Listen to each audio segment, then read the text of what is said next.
To start using residential proxies, go to Decodo Dashboard. Once there, on the left side menu, choose Residential and click Residential again.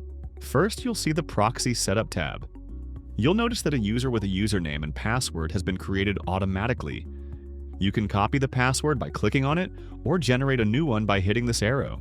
If you want to set a traffic limit for a user, click on this icon and add traffic limit. Specify the amount. Once you're satisfied, press the check mark. To delete a user, click Remove User, then Confirm. Add a new user by pressing Create User. You'll be able to name the user as you wish, but the password is generated automatically. To buy more users, head to the Authentication tab. Click Buy Users and complete the purchase. You can also authenticate via IP whitelisting. Click on Whitelisted IPs and press Add IP. Then enter an IP manually or quickly add your current IP by pressing Add. Now let's move on to Proxy Endpoint Generation. Head back to the Proxy Setup tab. Start by choosing your user from the drop-down list. Then select your proxy location.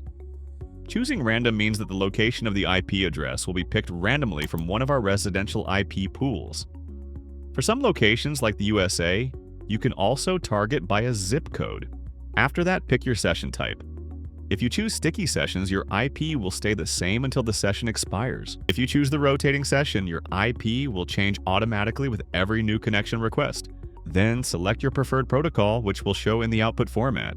You can set a maximum number of endpoints, copy the created proxy endpoints one by one, or download the list in multiple formats. Below, you can see proxy integration examples in different coding languages. You may copy code snippets directly from the dashboard. To track residential proxy usage, go to the Statistics tab. Here you can see the traffic usage by location, user, target, and protocol by your chosen time period. For guides on how to integrate our proxies, visit Decodo YouTube channel and documentation.